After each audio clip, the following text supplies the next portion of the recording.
Hello दोस्तों, कैसे हैं आप सब। आई होप आप लोग अच्छे ही होंगे। और आइए जानते हैं हिंदी के बारे में कि हिंदी राष्ट्रभाषा ना होके राजभाषा क्यों बनी, क्या था इसके पीछे कारण और क्या रहा है इसका इतिहास। साथ ही साथ जानेंगे कि संविधान के किस अनुच्छेद में इसके बारे में बताया गया है। और साथ में जानेंगे कि जब केंद्र के द्वारा कोई अधिसूचना जारी की जाती है तो उसको राज्यों को कैसे भेजा जाता है। विस्तार से जानेंगे इस वीडियो में। तो चलिए शुरू करते हैं वीडियो। मेरा नाम है राहुल सिंह और आप देख रहे हैं आपका यूट्यूब चैनल एडो हेल्प अस। यहाँ आपको बता दें कि अनुच्छेद 343 के खंड 1 के अनुसार संघ की राजभाषा हिंदी और लिपि देवनागरी होगी। संघ के शासकीय प्रयोजनों के लिए प्रयोग होने वाले अंकों का रूप भारतीय अंकों का अंतर्राष्ट्रीय रूप होगा। खंड 1 में किसी बात के होते हुए भी इस संविधान के प्रारंभ से 15 वर्ष की अवधि तक संघ के उन शासकीय प्रयोजनों के लिए अंग्रेजी भाषा का प्रयोग किया जाता रहेगा जिनके लिए उनका ऐसे प्रारंभ से ठीक पहले प्रयोग किया जा रहा था।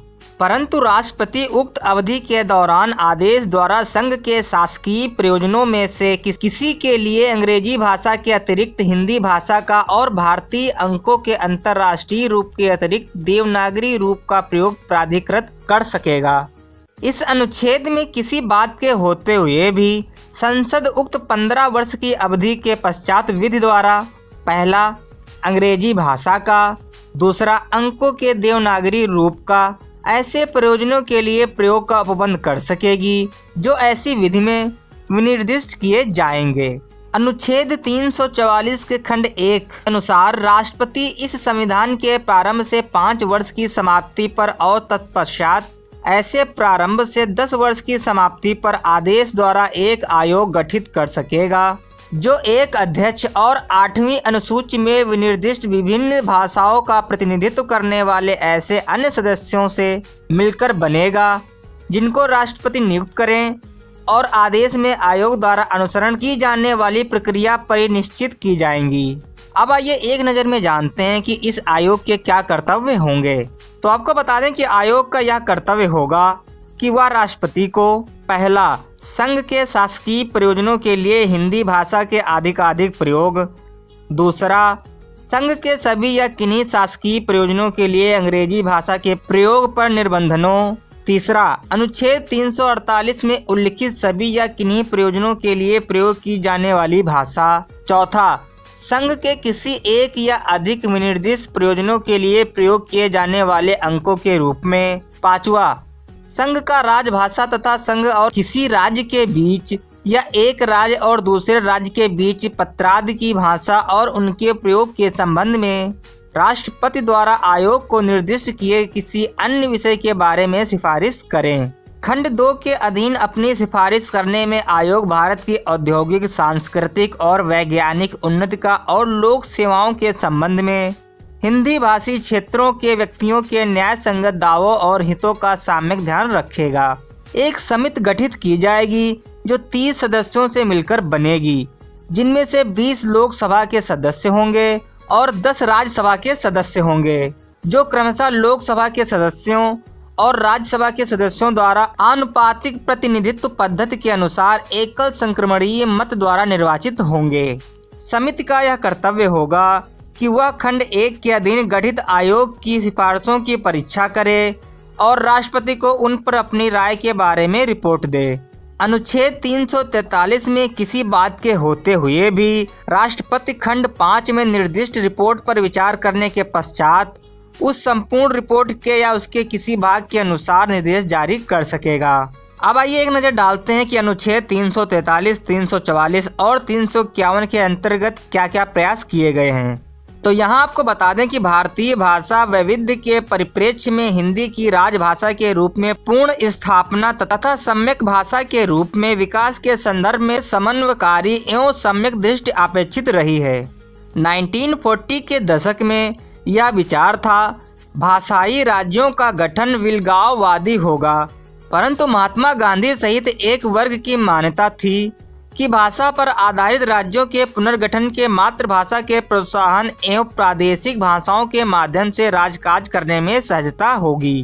कांग्रेस की प्रतिबद्धता के फलस्वरूप भाषाई राज्यों के गठन को हवा मिली सन 1953 में श्री रामुलु ने तेलुगु भाषियों के लिए अलग आंध्र प्रदेश की मांग करते हुए आत्माहुति दे दी। आंध्र प्रदेश अधिनियम 1953 की धारा 3 के अंतर्गत आंध्र प्रदेश राज्य बना।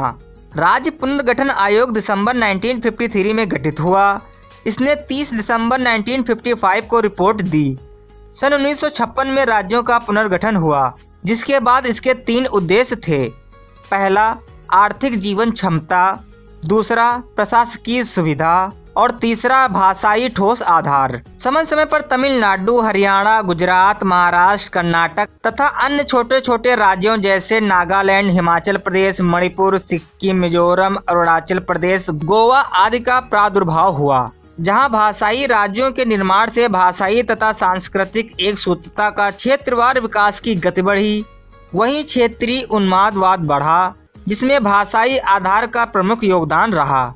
हिंदी की प्रगति में इस भाषाई सत्यता का प्रभाव पड़ना स्वाभाविक था। गति तीव्र नहीं हो सकी, कई समझौते करने पड़े और सहूलियतें स्वीकार करनी पड़ी। अनुच्छेद 344 के खंड 1 के अपेक्षानुसार 7 जून 1955 को राष्ट्रपति द्वारा श्री बाल गंगाधर खेर की अध्यक्षता में 21 सदस्यीय आयोग गठित किया गया। खेर आयोग ने हिंदी की उन्नति की दशा में निम्नलिखित सुझाव दिए।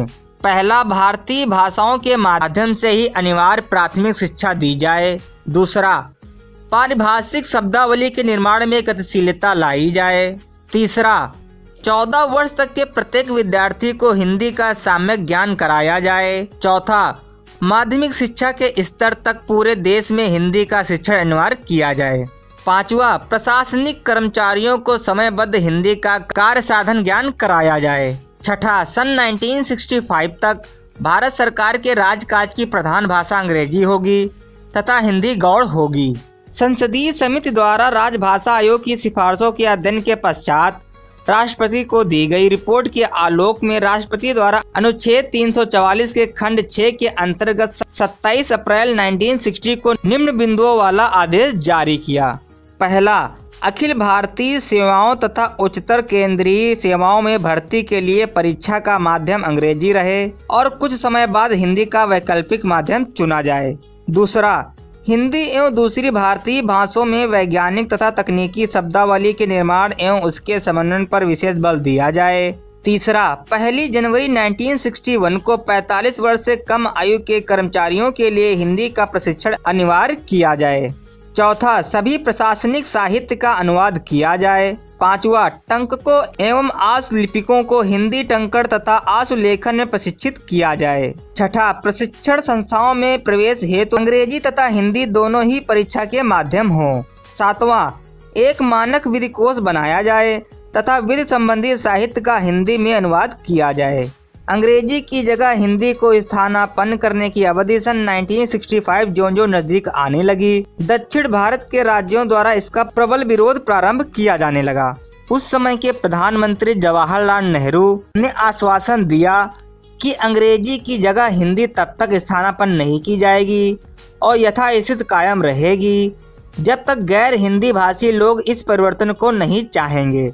सन 1963 में राजभाषा अधिनियम 1963 पारित कर अंग्रेजी को 26 जनवरी 1965 के बाद भी बरकरार रखा गया।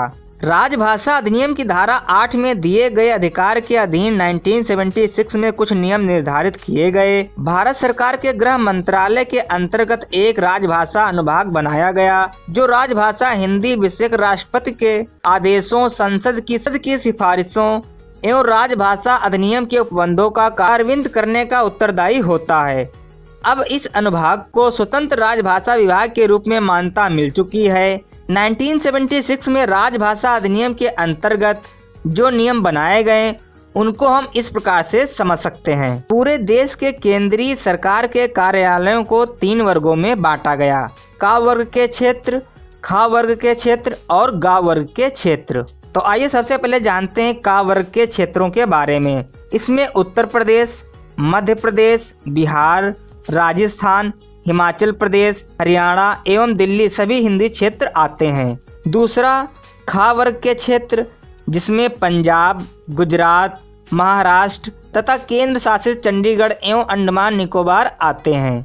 तीसरा गा वर्ग के क्षेत्र, जिसमें अवशेषित सभी राज्य अर्थात पश्चिम बंगाल, उड़ीसा, उत्तर पूर्वी क्षेत्र, द्रविड़ भाषी राज्य। अब यहाँ पर जो नियम बने जो अब तक लागू हैं, तो आइए जानते हैं। केंद्रीय सरकार के एक मंत्रालय या विभाग से दूसरे मंत्रालय या विभाग को भेजे जाने वाले पत्र आदि हिंदी या अंग्रेजी में हो सकते हैं, लेकिन हिंदी में प्राप्त पत्रों का उत्तर केंद्रीय सरकार के कार्यालय से हिंदी में ही दिया जाएगा। राजभाषा अधिनियम 1963 की उपधारा 3 में निर्दिष्ट सभी दस्तावेजों के लिए हिंदी और अंग्रेजी दोनों का प्रयोग किया जाएगा और ऐसे दस्तावेजों पर हस्ताक्षर करने वाले व्यक्ति का यह दायित्व होगा कि वह हस्ताक्षर करने के पूर्व यह सुनिश्चित कर ले कि दस्तावेज हिंदी और अंग्रेजी दोनों भाषाओं में जारी किया जा रहा है। आइए एक नज़र डालते हैं राजभाषा संशोधन नियम 1987। सन 1976 के राजभाषा नियम में 1987 में संशोधन किया गया, जिसको हम इस प्रकार से समझ सकते हैं। तमिलनाडु को नियमों की परिधि से बाहर किया गया। केंद्रीय सरकार के दफ्तरों से राज्यों अथवा केंद्र शासित प्रदेशों को भेजी जाने वाली संसूचनाएं हिंदी में होंगी। अंग्रेजी में संसूचना भेजे जाने की दशा में उसके साथ हिंदी में अनुवाद भेजा जाएगा, परंतु वर्ग ग के राज्यों को अंग्रेजी में ही संसूचनाएं दी जाएंगी। केंद्र सरकार के विभिन्न विभागों में आपस में संसूचनाएं हिंदी अथवा अंग्रेजी में होंगी, परंतु ऐसी संसूचनाओं का अनुवाद संलग्न होगा। हिंदी में प्राप्त संसूचना का उत्तर हिंदी में ही दिया जाएगा। सभी दस्तावेजों के लिए हिंदी और अंग्रेजी दोनों का प्रयोग होगा।